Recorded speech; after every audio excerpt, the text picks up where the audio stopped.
जब पाकिस्तान और ईरान के बीच इतना तनाव हो गया है, उसके बाद एक सवाल ये भी पूछा जा रहा है कि क्या ईरान के पास परमाणु हथियार हैं? पाकिस्तान के पास तो है ही। असल में ये सवाल जो है शायद सबसे ज्यादा परेशान अमेरिका को करता है। अमेरिका, फ्रांस, चीन, यूके, रूस, जर्मनी ने साथ मिलकर ईरान के साथ एक न्यूक्लियर समझौता किया था। 2015 में समझौता हुआ था। इसका नाम joint comprehensive plan of action है, जिसे JCPOA भी शॉर्ट फॉर्म में कहते हैं। इसको असल में इसलिए ईरान ने साइन किया क्योंकि उसके ऊपर जो आर्थिक प्रतिबंध अमेरिका ने लगा रखे थे, उसके कारण उसकी आर्थिक स्थिति बेहद खराब हो चुकी थी। तो कुछ प्रतिबंधों को रिलैक्स किया जाएगा, इसके लिए ईरान तैयार हो गया था। और इसका ये मतलब था कि IAEA जो है, जो वॉचडॉग है न्यूक्लियर प्रोग्राम्स का, वो लगातार ईरान के प्रोग्राम को मॉनिटर करता और ईरान जो है वो हथियार नहीं बना पाता बिना उसके देखे हुए, और उसमें कम से कम 1 साल लगता।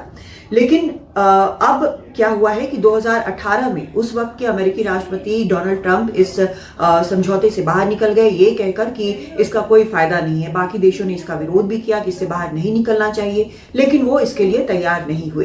बाकी देशों ने ईरान को भी कहा कि वो उनके साथ समझौते में रह सकते हैं, लेकिन ईरान भी तैयार नहीं हुआ। तो international atomic energy agency IAEA जो है, उसका कहना है कि उसने जो अभी तक जो देखा है, उसने जो समझा है, उसके मुताबिक ईरान किस हद तक यूरेनियम को एनरिच कर सकता है कि उससे हथियार बनाए जा सके, ये सवाल जो है ये बड़ा है।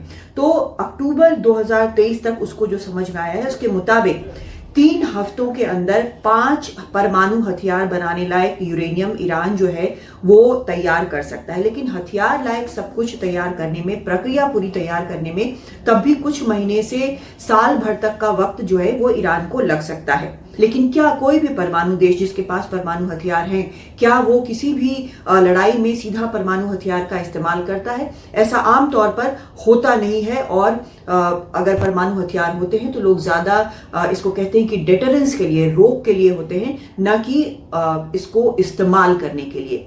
तो भले ही परमाणु हथियार मान लें अगर है भी ईरान के पास, तो शायद ही इसका इस्तेमाल हो, लेकिन स्थिति तब और भी खतरनाक हो जाएगी, क्योंकि दोनों ही, पाकिस्तान, ईरान, दोनों ही परमाणु देश होंगे।